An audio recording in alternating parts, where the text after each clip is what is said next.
Rule 7, Parts and Contents of a Pleading. Section 1. Caption. The caption sets forth the name of the court, the title of the action, and the docket number if assigned. The title of the action indicates the names of the parties.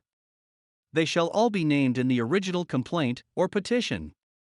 But in subsequent pleadings it shall be sufficient if the name of the first party on each side be stated with an appropriate indication when there are other parties. Their respective participation in the case shall be indicated. Section 2. The body.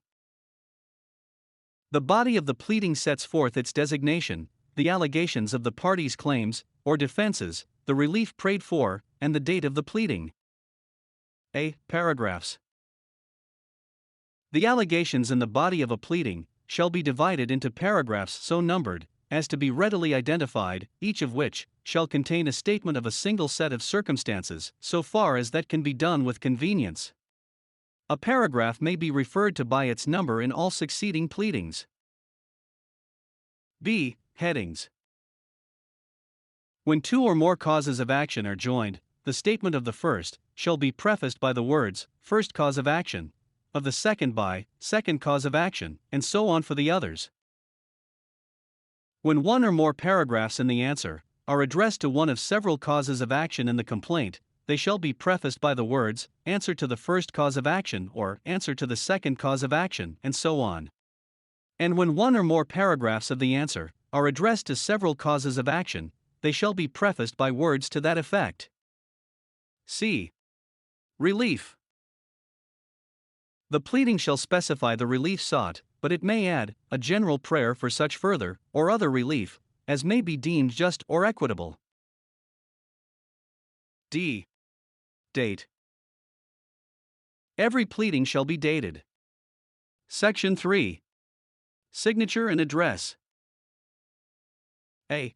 Every pleading and other written submissions to the court must be signed by the party or counsel representing him or her.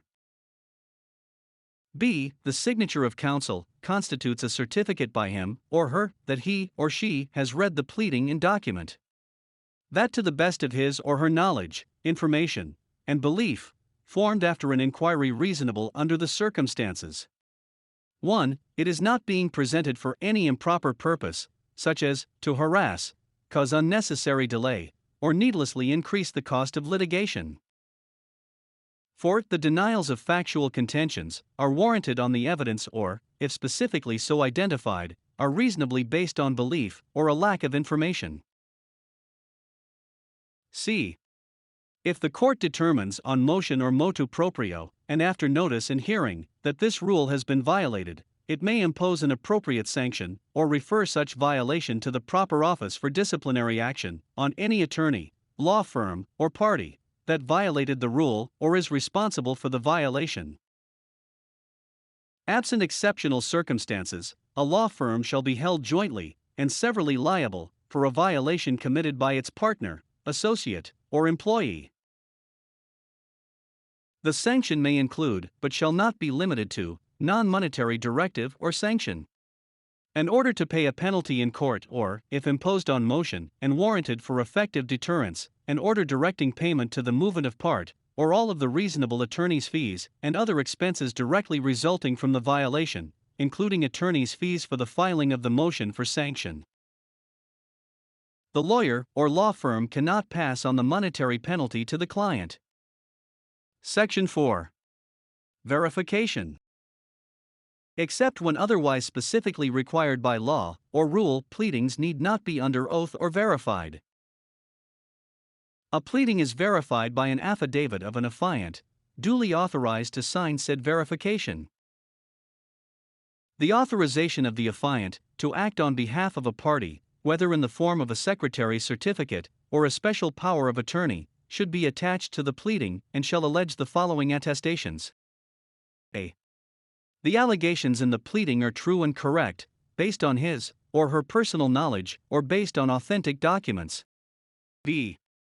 The pleading is not filed to harass, cause unnecessary delay, or needlessly increase the cost of litigation, and C. The factual allegations therein have evidentiary support or, if specifically so identified, will likewise have evidentiary support after a reasonable opportunity for discovery. The signature of the affiant shall further serve as a certification of the truthfulness of the allegations in the pleading. A pleading required to be verified that contains a verification based on information and belief, or upon knowledge, information, and belief, or lacks a proper verification, shall be treated as an unsigned pleading. Section 5. Certification against forum shopping. The plaintiff or principal party shall certify under oath in the complaint or other initiatory pleading, asserting a claim for relief or in a sworn certification annexed thereto and simultaneously filed therewith. A. That he or she has not theretofore commenced any action or filed any claim involving the same issues in any court, tribunal, or quasi-judicial agency, and, to the best of his or her knowledge, no such other action or claim is pending therein. B. If there is such other pending action or claim, a complete statement of the present status thereof, and C. If he or she should thereafter learn that the same or similar action or claim has been filed, or is pending, he or she shall report that fact within 5 calendar days therefrom to the court wherein his or her aforesaid complaint or initiatory pleading has been filed. The authorization of the affiant to act on behalf of a party, whether in the form of a secretary's certificate or a special power of attorney, should be attached to the pleading.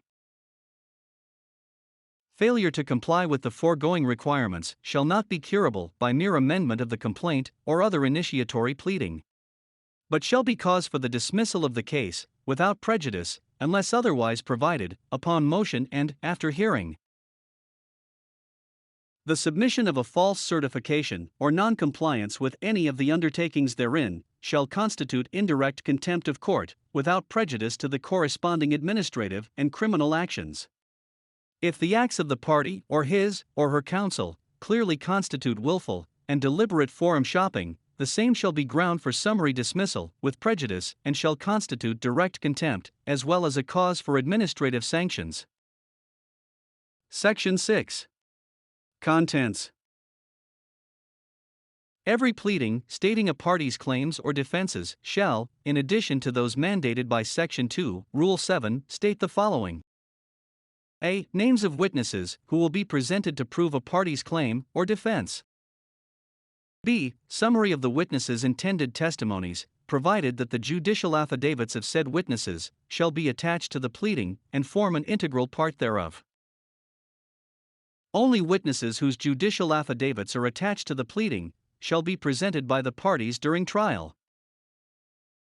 Except if a party presents meritorious reasons as basis for the admission of additional witnesses, no other witness or affidavit shall be heard or admitted by the court, and C. Documentary and object evidence in support of the allegations contained in the pleading.